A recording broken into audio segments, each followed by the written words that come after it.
वहीं कानपुर देहात के झिंझक कस्बे में एक बिजनेसमैन ने सरकारी विभागों की प्रताड़ना से तंग आकर अपने प्रतिष्ठान के पास अनोखे तरीके से विरोध जताया। गुर्दा सेल का बैनर लगाकर उसने मुख्यमंत्री और एमएसएमई मंत्री से न्याय की गुहार लगाई है। दरअसल झिंझक के रहने वाले छेदी लाल राजपूत, जो एक कंपनी के संचालक है, उन्होंने अपने प्रतिष्ठान के पास लगे एक बैनर लगाया है, जिनमें से एक पर गुर्दा सेल लिखा है। उन्होंने बताया है कि विद्युत विभाग, खाद्य सुरक्षा विभाग और बैंक ऑफ बड़ौदा द्वारा किए गए उत्पीड़न से वह मानसिक रूप से टूट चुके हैं। वहीं छेदीलाल राजपूत का ये भी कहना है कि इन विभागों की कार्यशैली से परेशान होकर उन्होंने पहले आत्महत्या करने का विचार किया था, लेकिन फिर उन्होंने पहले अपना एक गुर्दा बेचने का फैसला लिया। उन्होंने स्पष्ट किया कि जब तक उनकी समस्याओं का समाधान नहीं होगा तब तक वह अपने विरोध प्रदर्शन जारी रखेंगे।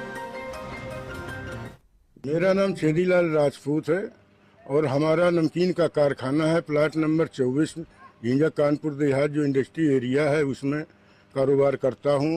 और जो हमने ये गुर्दा सेल के बैनर लगाए हैं, फूड सेफ्टी विभाग और विद्युत विभाग इनके और जो है बैंक ऑफ बड़ौदा के बहुत शोषण से आज ही जा करके कि आत्महत्या ना करूं, गुर्दा बेच करके ही इनकी फर्जी वसूली का भुगतान कर सकूं, इसलिए हमने इस कार्यक्रम का चयन किया हुआ है। और हम जब गुर्दा नहीं बिकेगा तब देखते हैं, तब फिर और कोई उपाय सोचा जाएगा।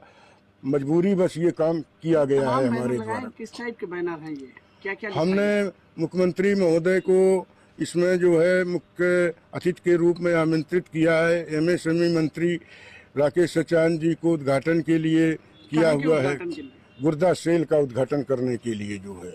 और जिलाधिकारी महोदय को भी पत्र भेजा है इसकी अध्यक्षता करने के लिए इस कार्यक्रम की। और जो है इसी तरह से कार्रवाई अन्य विभागों में भी हमने इसकी सूचना भेजी है।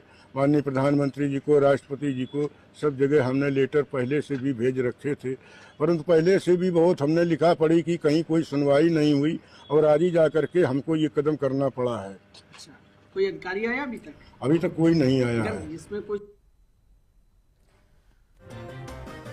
इस तरीके से बिजनेसमैन परेशान होकर आंदोलन करता हुआ नजर आ रहा है। हमारे साथ हमारे सहयोगी गौरव शुक्ला कानपुर से जुड़ चुके हैं। गौरव, क्या कुछ है ये पूरा मामला और आखिरकार ये गुर्दा सेल क्यों लिखा गया है इस पूरे पोस्टर पर?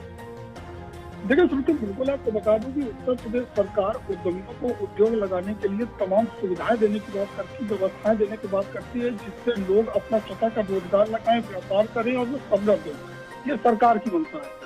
लेकिन सरकारी सिस्टम जो जिलों में तैनात होता है, प्रशासनिक अमला जो जिलों में तैनात होता है, वो किस तरीके से उद्यमी को, व्यापारी को लाचार कर देता है, किस तरीके से उसे परेशान कर देता है, ये बानगी कानपुर देहात से देखने को मिली। जो छेदीलाल एक नमकीन का उन्होंने व्यापार शुरू किया और इसके लिए उन्होंने तमाम व्यवस्थाएं की, लेकिन उन्हें ना तो खाद्य विभाग से लाइसेंस मिला, न बिजली विभाग के द्वारा उन्हें लगातार प्रताड़ित किए जाने लगा, बैंक से जो लोन की व्यवस्था होनी थी वो व्यवस्था मिलने से रही। तो तमाम इन समस्याओं से जो परेशान हो गई छेदीलाल, तो उन्होंने कहा कि इन भ्रष्टाचारियों की जेबों को भरने के लिए वह स्वतः के गुर्दा और किडनी बेचेंगे। ये कहीं न कहीं उन भ्रष्टाचार अधिकारियों के मुंह पर एक तमाचा भी है, इसलिए क्योंकि जब वह जेब भरने से परेशान हो चुका, हार चुका, तो उसने कहा कि अब शरीर के अंग बेच करके इनकी जेबें भरेंगे। आपको बता दें कि खाद्य विभाग में छेदीलाल ने जो ऑनलाइन रजिस्ट्रेशन के लिए, लाइसेंस के लिए जो आवेदन होता है उसकी जो फीस होती है 30,000 रुपए, वो जमा कर दी। बावजूद इसके जब उन्हें लाइसेंस नहीं मिला, उनसे 20,000 रुपए की अतिरिक्त मांग की गई, जिससे वो परेशान हो गए। और एक दिन जाकर के खाद्य विभाग के लोगों ने इनके नमकीन का नमूना बांट दिया। विभाग लोगों की परेशानियों को दूर करने के लिए बनाया गया है, वो ही अब परेशानी का सबब बन चुका है। इस तरीके से भ्रष्टाचार खत्म होने का नाम भी नहीं ले रहा।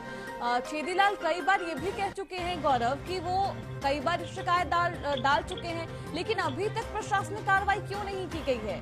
इसके पीछे प्रशासनिक अधिकारी के द्वारा कोई कुछ बयान आया है सामने या फिर नहीं? देखिए बिल्कुल सीधी सी बात यह है कि किसी एक विभाग के सताए हुए छेदीलाल नहीं है। विद्युत विभाग ने भी इन्हें परेशान कर रखा है, क्योंकि जब इन्होंने उद्योग लगाया तो 57,000 रुपए का 2016 दिसंबर में इनके पास बिल आता है, जिसे जनवरी महीने में जमा कर देते हैं। और इसके 3 महीने बाद एक बार फिर बिल आता है कि उसे भी जमा करते हैं, लेकिन उस जो बिल की जमा की गई राशि है उसको समायोजित नहीं किया गया, जिसके चलते इनके ऊपर बिजली चोरी का मुकदमा दर्ज किया गया और जुर्माना लगाया गया 1.25 लाख रुपए। और ये जुर्माने की रकम बढ़ते बढ़ते 7 लाख रुपए हो गई। छेदीलाल ने अपनी बेटी की शादी नहीं की और 7 लाख रुपए बिजली विभाग का जो बकाया राशि थी वो इन्होंने जमा कर दी। लेकिन बिजली विभाग ने जो मुकदमा इन पर दर्ज कराया था उसके लिए विद्युत विभाग की तरफ से पर्चा नंबर 152 इनको चाहिए था, जिसे ये कोर्ट पे लगाते और इसके बाद ये जो इन पर आरोप लगे थे बिजली चोरी का जो मुकदमा लगा था वो खत्म होता। विद्युत विभाग ने पैसे 7 लाख रुपए ले लिए लेकिन पर्चा नंबर 152 नहीं दिया, जिसके चलते ये आज तक परेशान है।